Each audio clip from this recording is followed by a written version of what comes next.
It was a wet Monday morning in the bustling streets of Ikeja. The sky had wept through the night, and the earth hadn't fully dried.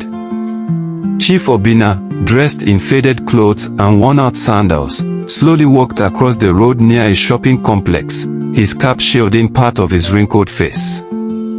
Suddenly, a sleek red Benz zoomed past a muddy pothole. A tidal wave of brown water splashed directly onto Chief Obinna's clothes. The driver, a young woman with loud makeup and louder attitude, hissed and wound down her glass. "You blind or just poor?" she snapped, laughing from behind her designer sunglasses. "Sorry, Ma," Obinna replied gently, wiping his shirt. "You smell like gutter," she jeered. "People like you should be swept off the streets." The woman's name was Zainab. Her words stung like acid. A few onlookers stared but said nothing. The old man bowed his head and walked away quietly. At a lush, gated residence in Banana Island, Chief Obinna sat in his private lounge, cleaned up and unrecognizable from the poor man earlier. His son, Chuka, returned from a business trip and sat opposite him. "Son," Obinna began, "you're nearly 35. I need a woman beside you, not just any woman. One with substance." Chuka smiled. "There's someone. Her name is Zainab." "Zainab?" Obinna raised a brow. "Tell me about her." Chuka paused. "She's beautiful, ambitious, but," he sighed, "she can be controlling, rude to others, especially people she considers beneath her." Obinna sat forward. "Let me meet her." "But I'll do it my way. She must never know who I am." A week later, Chief Obinna took to the streets again, same disguise, same corner in Ikeja. This time, fate sent him someone different.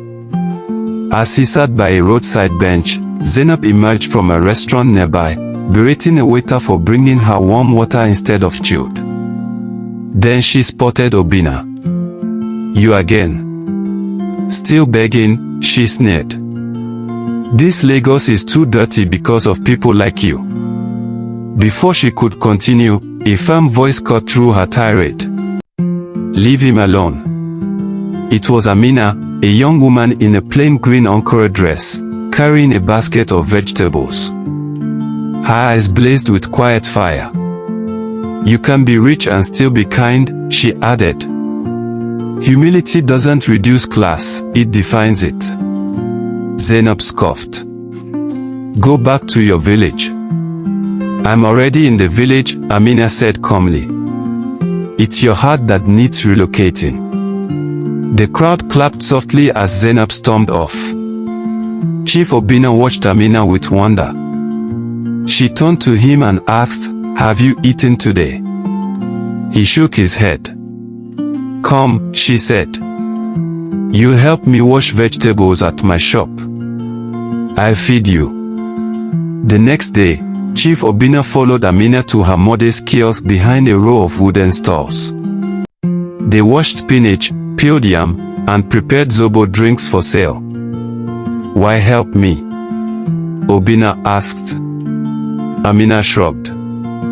"My father says anyone with two hands should also have a giving heart." She even offered him a piece of land beside her uncle's farm. "You can plant okra or cassava. I'll teach you." Obinna felt something stir deep in his heart, not love, but respect. Amina wasn't rich in currency, but wealthy in character. Days later, Zainab arrived at Chuka's mansion, summoned for a family lunch. As she stepped into the foyer, she froze. There he was, the dirty man from the street, now dressed in fine kaftan, flanked by guards. "Good afternoon, sir," she stammered. Chief Obinna raised his head slowly. "Oh, we meet again. Last time, you said I smelled like gutter." Chuka's face was confusion turned to horror. "You insulted my father." Zainab swallowed hard. I didn't know. That's the point, Obina said. You didn't care to know. What if I really was poor? Would that justify cruelty? She was speechless.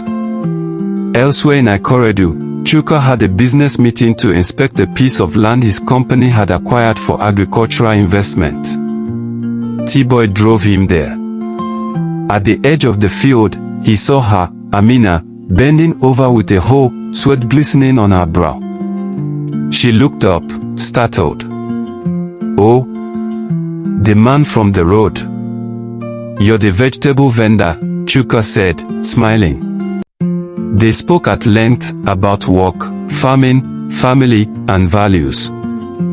For the first time in years, Chuka felt relaxed, even alive. Chief Obina invited Amina to his home weeks later, under the pretense of showing her how well his small farm was doing. When she arrived and saw the mansion gate swing open, her eyes widened. You live here, she whispered. Obina chuckled. Let me show you something else. He led her to the garden where Chuka stood, waiting. Amina dropped her bag in shock. You're his son. Chuka stepped forward. Yes. And I'm glad you know now. Obina watched as their hands touched gently. His heart rested. Zainab wasn't done. Her pride couldn't accept the loss. She contacted a shady ex-boyfriend, planning to ruin Obina's reputation with fake accusations and leaked audio clips. But Tond, the loyal driver known as T-Boy, overheard her plotting during one of her phone calls in the backseat. He recorded her entire rant secretly and sent it to Chuka. You'll regret embarrassing me. I'll destroy all of you, her voice crackled in the fire. Court proceedings followed swiftly. Zainab denied everything, until the audio was played aloud in court. The judge was unimpressed. You threaten the elderly and plot against the family because of your ego. Shameful. Zainab cried out, but it was too late. She was sentenced to 15 years in prison for blackmail, defamation, and attempted extortion. Chief Obina didn't attend the last day of the trial. He preferred peace. Months later, a modest but elegant wedding was held at Obina's villa garden. Chuka and Amina exchanged vows under a canopy of flowers, surrounded by friends and family. Amina's parents were flown in from Kaduna and moved into a furnished bungalow in Suralaya. As the couple danced, Chief Obina raised a glass quietly in the corner. I went searching for a good woman, he whispered. And the street showed me gold covered in dust. Tond, watching proudly, muttered, Chief, you played the biggest test of all. Obina smiled. And she passed.